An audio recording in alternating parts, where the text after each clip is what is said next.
Olá, está começando o programa Fatos em Foco, a sua revista eletrônica com notícias e entretenimento. Veja agora os principais destaques de hoje. Estudo comprova que as chuvas foram acompanhadas pelo aumento da temperatura nos últimos 90 anos no Brasil. Mercado de livros digitais tem conquistado clientes de todas as idades nos últimos 2 anos. E ainda, caminhar por mais de 10 minutos por dia pode evitar mais de 111 mil mortes todos os anos. Um estudo do governo federal comprovou que as chuvas, cada vez mais intensas no Brasil, foram acompanhadas pelo aumento sem parar da temperatura nos últimos 90 anos. São Paulo, um dos maiores municípios do mundo, registra também dados mais contundentes das alterações climáticas. Moradores enfrentaram temperaturas mínimas de até 2,7 graus Celsius mais elevadas em alguns meses.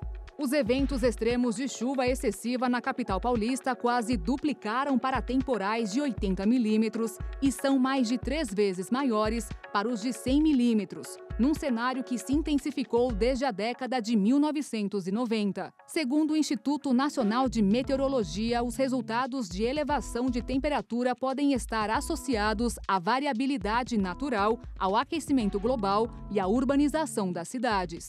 O documento chamado Normas Climatológicas do Brasil 1991-2020 compara os dados obtidos em medições a cada 29 anos e aponta como exemplo a elevação de temperaturas em metrópoles, pequenos e médios municípios do Brasil. O estudo mostrou ainda a alteração do padrão de períodos mais chuvosos e o crescimento de precipitações severas em períodos recentes. O aquecimento ocorre tanto nas temperaturas mínimas quanto nas médias e nas máximas e em todas as regiões do país, segundo o documento. Para uma das capitais mais quentes do país, Cuiabá, em Mato Grosso, o INMET aponta claramente uma elevação da temperatura mínima quando comparado aos períodos de 1931-1960 com 1991-2020 em todos os meses do ano.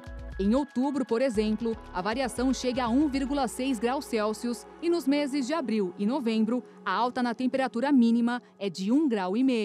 A elevação da temperatura mínima em São Paulo, comparados com os períodos de Cuiabá, ocorreu em todos os meses do ano e foi de, no mínimo, 1,6 graus Celsius, com pico de 2,7 graus em julho e abril. Segundo o órgão do governo federal, as madrugadas estão ficando mais quentes em um dos maiores municípios do mundo. A Unesco fez um alerta para o uso sustentável das águas subterrâneas, que representam quase 99% das reservas do mundo. Olha só.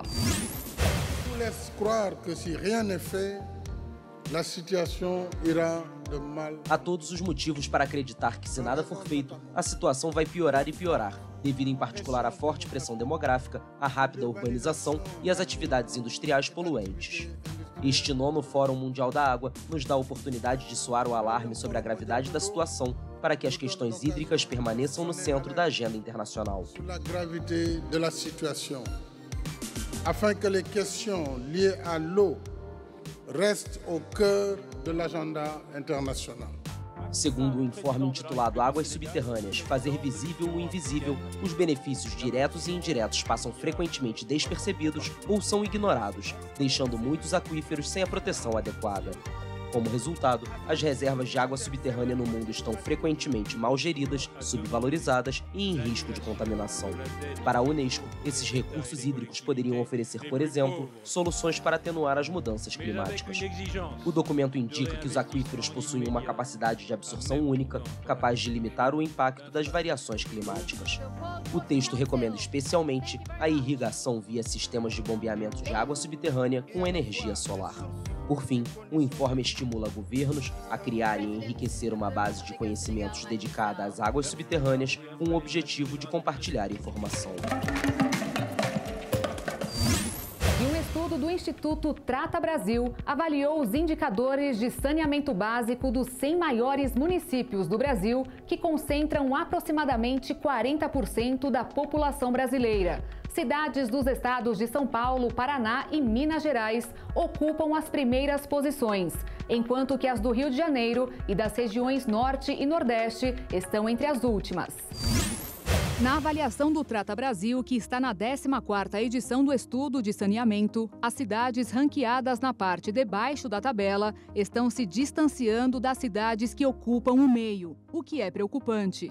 Segundo o relatório, a ausência de acesso à água tratada atinge quase 35 milhões de pessoas e 100 milhões não têm acesso à coleta de esgoto.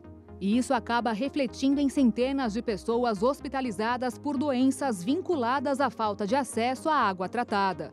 E estes são apenas alguns dos destaques do atual cenário do saneamento básico no Brasil. O documento considera os dados mais recentes do Sistema Nacional de Informações sobre Saneamento, referentes ao ano de 2020. Ainda falando sobre o meio ambiente, a poluição média anual do ar excedeu as diretrizes da qualidade da Organização Mundial da Saúde em todos os países no ano passado. A constatação é de um relatório elaborado por uma empresa suíça de tecnologia de qualidade do ar. A OMS recomenda que as leituras médias anuais de pequenas partículas do ar, conhecidas como PM2.5, não devem registrar mais de 5 microgramas por metro cúbico. As regras foram alteradas no ano passado com o argumento de que mesmo baixas concentrações causam riscos à saúde. Dentre as 6.475 cidades analisadas no levantamento, apenas 222 atenderam ao padrão no ano passado e 93 cidades apresentaram níveis até 10 vezes maiores que o recomendado. Segundo o documento, Índia, Paquistão e Bangladesh estão entre os países com a pior taxa de poluição, superando as diretrizes da organização. Por outro lado, Suécia, Noruega, Austrália, Canadá, Japão e Reino Unido foram os que apresentaram os melhores índices. O mundo todo deve ficar atento a essa questão. Nos Estados Unidos, por exemplo, a poluição do ar aumentou no ano passado em comparação a 2020. Das mais de 2.400 cidades analisadas, Los Angeles foi a que teve a pior qualidade do ar. Na Ásia, 2 cidades indianas lideram o ranking das mais poluídas, ultrapassando a cidade de Rotan, na região noroeste de Xinjiang, que ocupava o posto de cidade mais poluída do mundo, principalmente pelas tempestades de areia. Já aqui no Brasil, o levantamento mostrou que a floresta amazônica emitiu mais dióxido de carbono do que absorveu no ano passado. A explicação para isso é o aumento no desmatamento e os incêndios florestais. Hoje, o Brasil importa 85% de fertilizantes, sendo que 23% vem diretamente da Rússia. Mas há pelo menos 3 anos, os pesquisadores de uma universidade de Criciúma, no sul catarinense, se dedicam em usar 2 produtos de rejeito do carvão para produzir fertilizantes de baixo custo e de alta rentabilidade para os produtores. Observar, pesquisar e desenvolver produtos que auxiliem em diversas áreas, aproveitando rejeitos do carvão mineral. Esse é um dos objetivos do Centro de Pesquisa de uma universidade no sul catarinense, ligada diretamente ao carvão.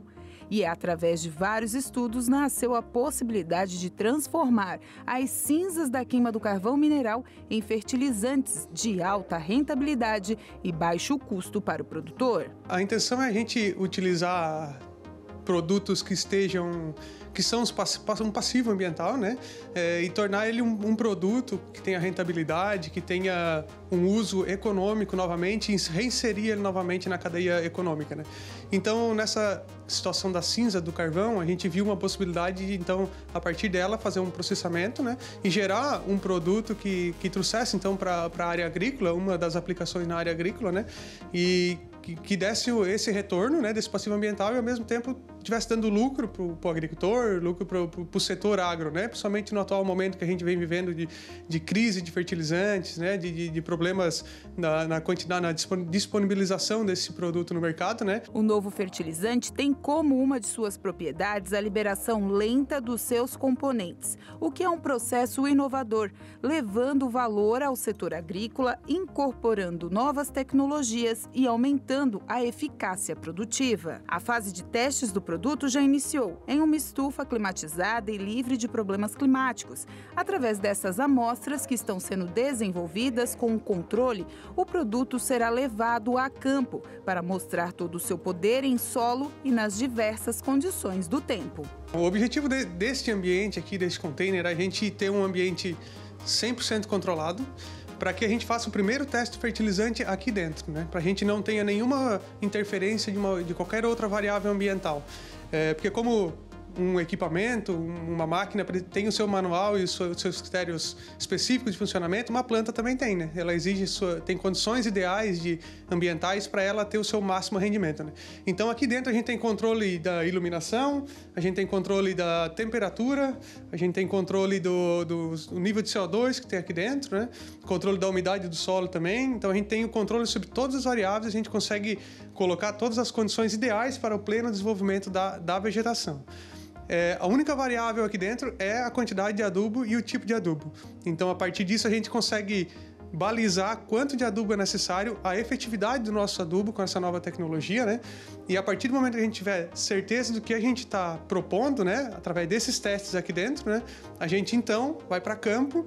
E lá em campo a gente vai enfrentar as adversidades ambientais naturais que existem em campo, né? O estudo utilizando fertilizantes a partir das cinzas do carvão mineral já está em desenvolvimento. Deve demorar mais 3 anos para ser concluído. Já o estudo à base do enxofre também começa a ser projetado. Hoje o enxofre é visto como realmente um problema ambiental, né, associado a ele. Hoje eles são depositados, né, em grandes depósitos de rejeito. Uma das iniciativas é transformar esse enxofre como um problema ambiental num produto de alto valor agregado. Dentre as aplicações está o uso como fertilizante, né? Esse é um trabalho que está também se iniciando aqui no Centro de Tecnologia.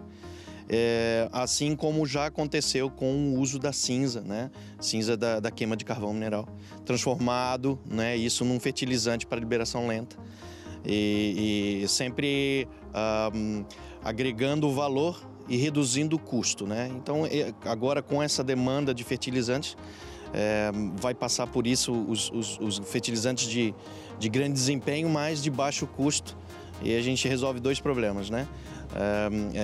Mitiga a questão dos impactos, né, ambientais, mas agrega valor em algo que o Brasil tem muito consumo. A universidade já conta com parcerias no setor de agronegócio para dar continuidade às pesquisas e também estão fechando com alguns outros segmentos para que o produto possa continuar tendo maior investimento na pesquisa e na conclusão dos projetos. Uma grande empresa. Você sabia que doenças da boca podem causar complicações à saúde, agravar os sintomas do coronavírus e até levar à morte? Confira na reportagem. Aos 22 anos, a youtuber Paula Balt descobriu que estava com gengivite, uma inflamação na gengiva, causada pela limpeza bucal inadequada. Eu esquecia de passar fio dental e quando passava com muita agressividade. E isso foi fazendo com que a minha gengiva ficasse machucada. E eu pensava que o sangramento vinha daí. E aí foi quando eu comecei a sentir muita sensibilidade, onde eu mordia e doía, onde vinha aquele mau hálito mesmo eu escovando os meus dentes.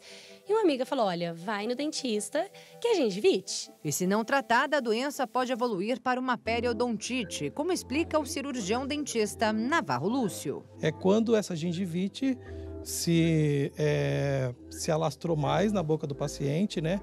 Já está em várias áreas, já está ali formando tártaro também ao redor dos dentes do paciente e com isso a inflamação ela vai da gengiva e ela também vai para os ligamentos do dente, atingindo até o osso e a pessoa pode até perder o dente por causa de uma gengivite. Logo que recebeu o diagnóstico, a jovem deu início ao tratamento necessário e teve uma boa mudança de hábitos. Colocar essa saúde bucal em primeiro lugar, né? Colocar essa saúde como topo e prioridade na vida. Ainda bem que agora ela pensa e age assim, porque foi só depois de controlar a doença que a Paula contraiu a Covid-19, que poderia ter sido agravada se ela ainda tivesse gengivite. A Covid-19 tem muitos estudos mostrando que ela é uma doença vascular. né? Que ela inflama os vasos sanguíneos. Então, a gengiva nada mais é do que puro vaso sanguíneo, por isso que ela sangra com tanta facilidade. Então, se você tem uma gengivite e você acaba se contraindo, né, com o Covid, você vai potencializar mais ainda a sua inflamação dos seus vasos. Um estudo publicado por uma revista europeia de periodontologia mostrou que pacientes com Covid-19 que apresentam doenças gengivais têm 3,5 vezes mais chances de internação em unidades de terapia intensiva e 4,5 vezes mais necessidade de ventilação mecânica. Já o risco de morte pela doença nesses pacientes, segundo a publicação, pode ser 9 vezes maior se comparado aos infectados com a gengiva saudável. Mas o fato é que essa falta de cuidados bucais pode prejudicar não somente os sintomas da Covid-19, mas causar aí prejuízos ao organismo como um todo. Isso porque as bactérias existentes na boca podem circular o corpo inteiro por meio da corrente sanguínea e então causar doenças ou agravar aquelas pré-existentes. Esse clichê, né, que a saúde começa pela boca, não é por acaso, né? Por quê? Porque é a primeira via de entrada para dentro do nosso corpo. Então, se você tem um dente que precisa fazer canal, uma restauração quebrada, uma cárie, qualquer doença bucal, ela vai, de alguma forma, refletir na saúde geral do paciente. O dentista explica que, muitas vezes, a inflamação dentária não diagnosticada é o que impede a cura de várias doenças. Há uma artrite que não sara nunca, uma sinusite que não sara nunca, uma inflamação geral no corpo, uma gastrite, um problema de estômago que não sara, mau hálito que não sara nunca. É o quê? Às vezes é um dente da pessoa que está aberto, é um dente que precisa fazer um canal, tártaro que a pessoa tem, uma inflamação na gengiva, uma periodontite. O empresário Beto Carreiro morreu aos 70 anos em 2008, vítima de uma endocardite, uma inflamação no coração causada por uma bactéria presente na gengiva. Por que ele morreu? Porque tinha uma inflamação na boca que não sabia, e essa inflamação parou no coração e acabou desencadeando um infarto, um derrame, e a pessoa acaba morrendo sem saber, né? Por causa de uma doença silenciosa. Todos esses fatores revelam a importância da visita ao dentista no mínimo uma vez ao ano, desde o início da vida. A Paula aprendeu a lição. E tô sempre chamando a atenção do meu bebê, ele tem 1 ano e 6 meses, eu já incentivo ele também a ter esse cuidado com a boquinha dele, para ele crescer e não ter nenhum tipo de problema com isso. O dentista explica que a boca do bebê deve ser higienizada com gaze desde o nascimento, mas os cuidados devem começar ainda no pré-natal, com a saúde bucal da mãe. Para ela passar a gestação com saúde bucal, sem gengivite, sem diabetes gestacional, que também inflama mais ainda a gengiva da paciente, né? Então, são vários casos que, durante a gravidez, a alteração hormonal também vai influenciar na saúde da mulher. A saúde bucal também está atrelada à saúde mental. E hoje a Paula está no consultório para fazer um tratamento que vai dar a ela não só uma boca mais saudável, mas mais beleza e qualidade de vida. O mercado de livros digitais tem conquistado clientes de todas as idades nos últimos 2 anos. Uma revolução democrática que passou a garantir o acesso de qualquer pessoa à boa leitura, desde as histórias infantis até as poesias. E essa inclusão também vale para pessoas com deficiência.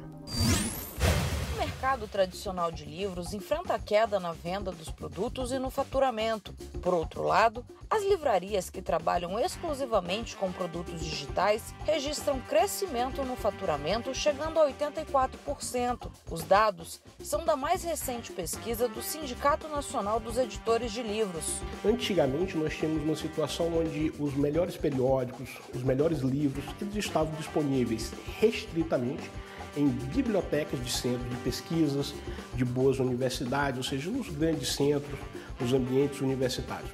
E a tecnologia trouxe tudo isso para o nosso celular, para o nosso tablet, para o nosso computador, disponível 24 horas por dia. Antigamente, se você quisesse ler uma série de livros, você tinha que praticamente carregar aí em torno de 5 a 10 livros na mão.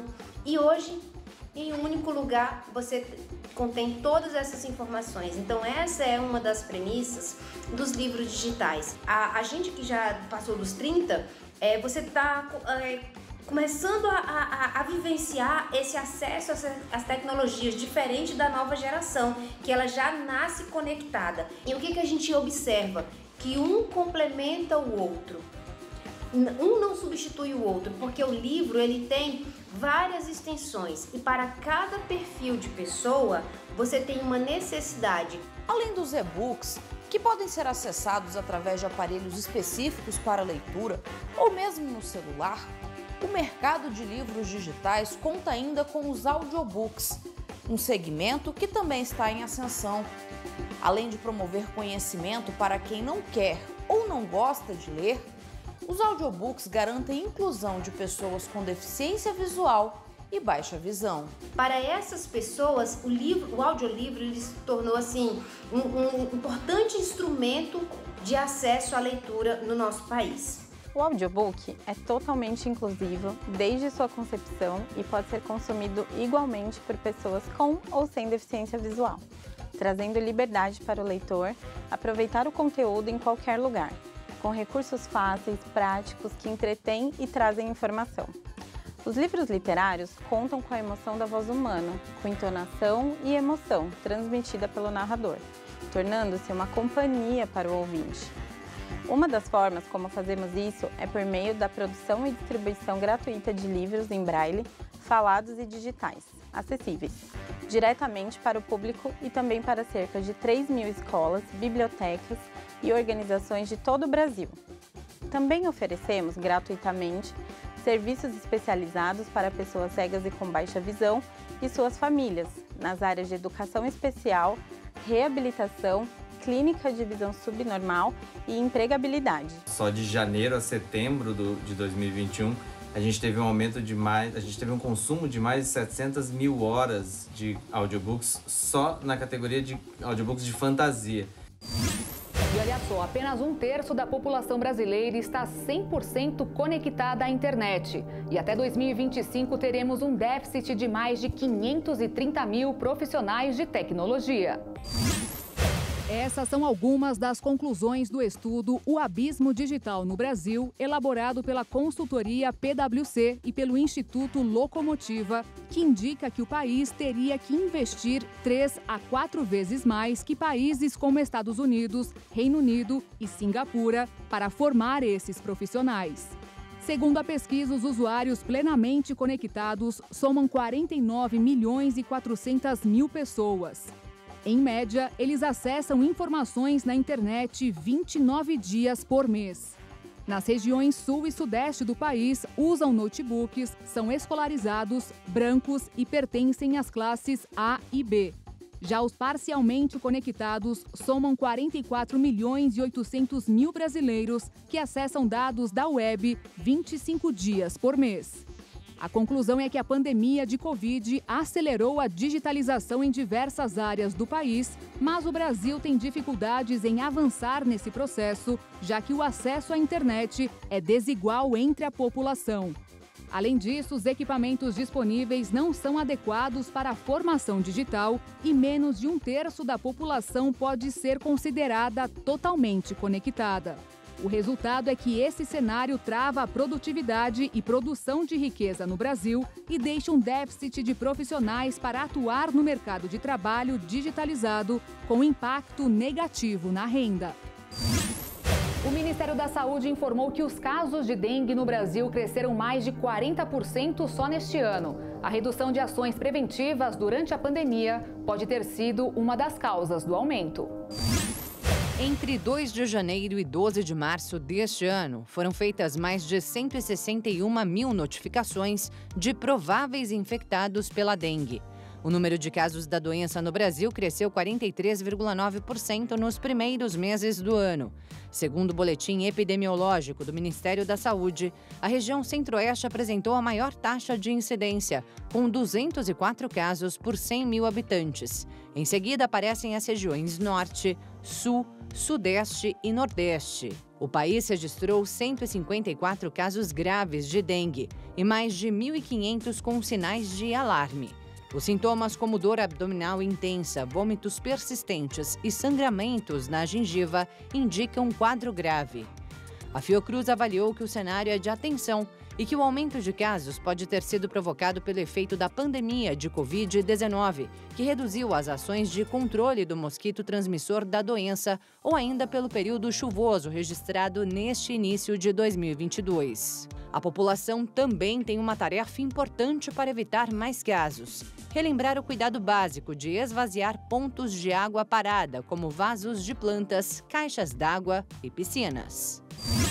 Pegar dinheiro deverá ficar mais caro depois que o Banco Central aumentou a Selic, que é a base dos juros brasileiros, para o nível mais alto dos últimos 5 anos. Veja como a alta causa impacto na vida de quem também precisa parcelar as compras. O objetivo do Banco Central é o de segurar a inflação. Para isso, o BC está tornando o crédito mais caro para diminuir o consumo. Com menor volume de compras, a tendência é que o comércio e a indústria façam reajustes mais suaves de preços, sem pressionar demasiadamente a inflação. Para quem precisa contratar um empréstimo, a operação ficará mais difícil. A taxa bancária, que em média estava em 28,5% em janeiro do ano passado, pulou para 35,3%, de acordo com a projeção da Associação Nacional de Executivos. A taxa do cartão de crédito, que de longe é a mais cara, deve pular para 360,92%. A do cheque especial vai para quase 148%. Em janeiro, as operações de crédito tiveram queda de 11,3% na comparação com dezembro do ano passado. A maior baixa foi no número de empréstimos à pessoa jurídica, 25,4%. Já os empréstimos para a pessoa física caíram quase 13%, com destaque para o empréstimo consignado, aquele com desconto em folha. Esse teve queda de 34,8%. A Federação Brasileira de Bancos, Febraban, explicou que em janeiro o volume de crédito sempre cai, mas por causa das dificuldades da economia, a expectativa é de um crescimento menor este ano. Os governadores decidiram prorrogar o congelamento do ICMS sobre a gasolina até junho. Os chefes dos executivos estaduais também combinaram de recorrer ao Supremo Tribunal Federal contra a mudança no imposto do diesel, além da redução do IPI, o imposto sobre produtos industrializados. O 7º artigo da norma, que prevê uma regra de transição para congelar até o final do ano a cobrança do ICMS sobre o diesel com base na média de preços nos últimos 5 anos, não agradou aos governadores, que irão ao STF para tentar derrubar esse decreto, alegando que a medida provocará um rombo ainda maior no caixa e que é inconstitucional, pois fere a autonomia dos estados, contrariando a lei de responsabilidade fiscal.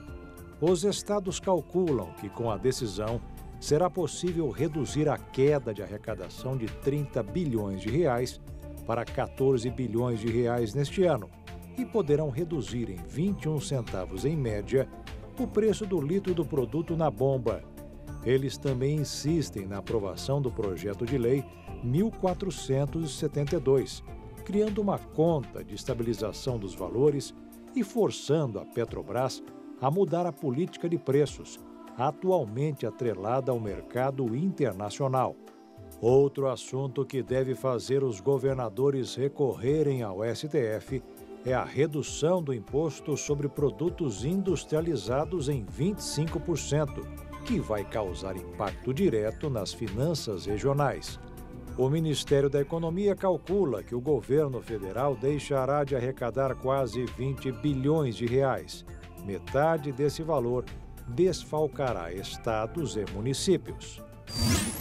O governo federal zerou os impostos de importação do etanol e de 6 itens da cesta básica. A medida, que tenta amenizar a inflação, vai valer até o fim do ano.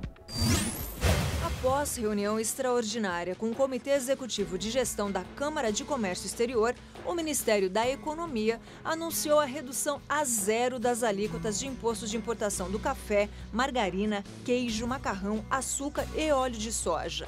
A alíquota do etanol também vai ser zerada, tanto para o álcool misturado na gasolina como para o vendido separadamente. Esses produtos tiveram prioridade para a redução do imposto pelo peso que exercem no dia a dia da população. O objetivo do governo é amenizar as pressões inflacionárias influenciadas pela guerra na Ucrânia e pela pandemia do coronavírus. Além disso, também foi aprovada a redução em mais de 10% do imposto de importação sobre máquinas e bens de informática e de telecomunicações a partir de 1º de abril. A medida pretende facilitar a compra de equipamentos usados pelos produtores industriais e baratear o preço de alguns itens tecnológicos.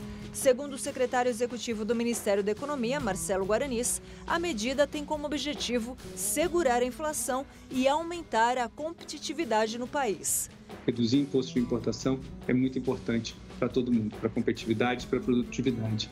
Esses produtos de informática, de telecomunicação e os bens de capital são importantíssimos para toda a indústria. Toda a indústria tem acesso a produtos mais baratos, que são insumos para a produção de tudo que eles produzem. Em relação aos alimentos, o Ministério da Economia informou que os produtos zerados de imposto estão pesando na inflação, principalmente para as famílias de menor renda. E ainda de acordo com a pasta, a medida deve fazer o preço da gasolina cair até 20 centavos para o consumidor. Atualmente, o litro da gasolina tem 25% de álcool anidro. Por causa da alta recente dos combustíveis, o governo espera que a redução na tarifa de importação praticamente zere os efeitos do último aumento. O níquel usado em baterias de carros elétricos e estratégico na transição energética vai receber investimentos de pelo menos 5 bilhões de reais em aumento de produção no Brasil até 2025, segundo o levantamento do Instituto Brasileiro de Mineração. Segundo o levantamento do Instituto Brasileiro de Mineração, o investimento será disponibilizado para 4 projetos de 13 empresas diferentes. Além da expectativa de maior demanda por causa das mudanças energéticas, o metal tem registrado preços recordes após a invasão da Ucrânia pela Rússia, maior produtor do metal no mundo, motivo de preocupações sobre o abastecimento.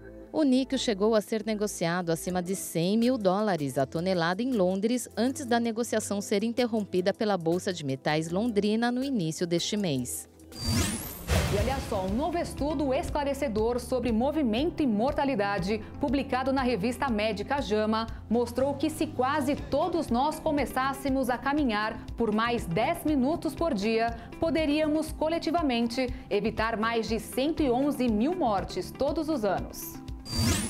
Por meio de dados sobre atividade física e taxas de mortalidade de milhares de adultos americanos, a pesquisa explorou o que aconteceria se as pessoas começassem a se movimentar mais, mesmo que não atendessem necessariamente às diretrizes formais de exercícios. Foram 4.840 participantes, considerando idade, educação, tabagismo, dieta, índice de massa corporal e outros fatores de saúde em seus cálculos para estabelecer uma linha de base de quantas mortes pode estar relacionadas a muito pouco movimento. Todos os participantes usaram o monitor de atividade por uma semana. Com base nesses dados, os pesquisadores agruparam as pessoas de acordo com quantos minutos andaram ou se movimentaram na maioria dos dias, estabelecendo os riscos de mortalidade para os vários níveis de atividade.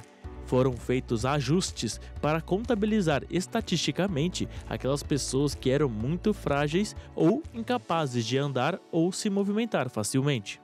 A partir daí, uma série de hipóteses estatísticas foram criadas, como por exemplo, se eles eram capazes de caminhar rapidamente por 10 minutos a mais do que já faziam por dia, quantas mortes poderiam ser evitadas? Depois o tempo passou para 20 minutos e por fim 30. De acordo com a modelagem, se cada adulto capaz caminhasse rapidamente ou se exercitasse por mais 10 minutos por dia, 111.174 mortes anualmente em todo o país, ou cerca de 7% de todas as mortes em um ano típico, poderiam ser evitadas. Com 20 minutos extras por dia, o número de mortes potencialmente evitadas subiu para 209.459. E com 30 minutos extras por dia, evitou 272.297 mortes, ou quase 17% dos totais anuais típicos. O carro por assinatura está virando tendência mundial. A modalidade permite aproveitar todas as vantagens de ter sempre um carro zero, sem preocupações nem burocracias, e é uma opção para quem quer evitar entrar em um consórcio ou financiamento. A modalidade se consolidou no mercado internacional, representando 8% do mercado de locação de automóveis, sendo a atividade que mais cresce no setor, com 80 mil veículos em atividade. Com isso, várias empresas focadas em oferecer esse tipo de serviço ao consumidor cresceram no ambiente, visando a oportunidade de reviver a sensação inconfundível de dirigir um carro novo. Essas assinaturas garantem ao consumidor o máximo de comodidade e praticidade, sem ter que se preocupar com pagamentos de taxas e burocracias. Os preços das assinaturas variam de acordo com o modelo e a procura do veículo no mercado no momento. É preciso levar em conta a forma como o carro será usado no dia a dia e selecionar os mais adequados. Para quem usa o veículo prioritariamente na cidade para ir e vir do trabalho, é indicado assinar um modelo mais compacto. Mas se o carro é usado constantemente em viagens com a família, automóveis maiores são mais recomendados. Depois de escolher o modelo, basta optar pelo plano, que são bem flexíveis, podendo ser de 12 até 48 meses. Quanto mais longo o período de contrato, menor é o valor da mensalidade. Ao fim desse período, o contrato pode ser renovado. A última etapa é a escolha da quilometragem mensal, que pode ser de 1.000 até 3.000 quilômetros ao mês.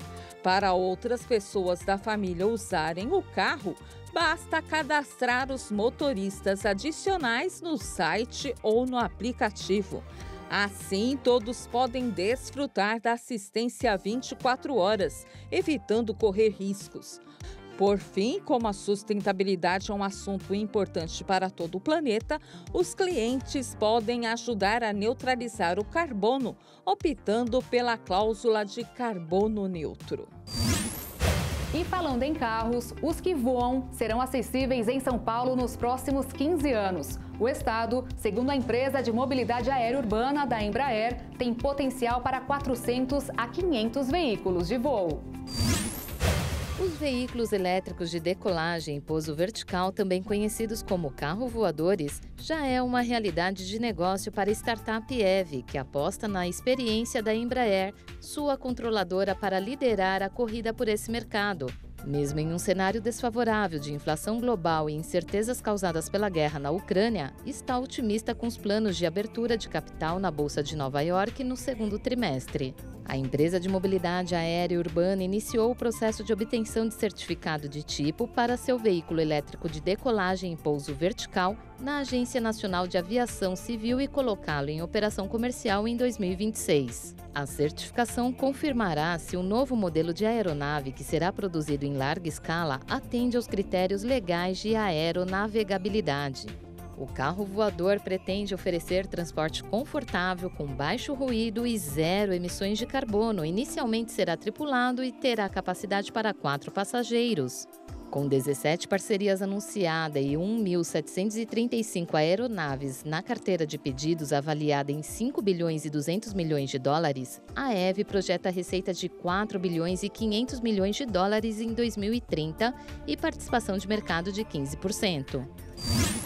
Fatos em Foco fica por aqui. Obrigada pela sua companhia. Na próxima semana eu volto com mais novidades e informações. Se quiser rever alguma dessas reportagens, é só acompanhar as nossas redes sociais. Um ótimo final de semana para você.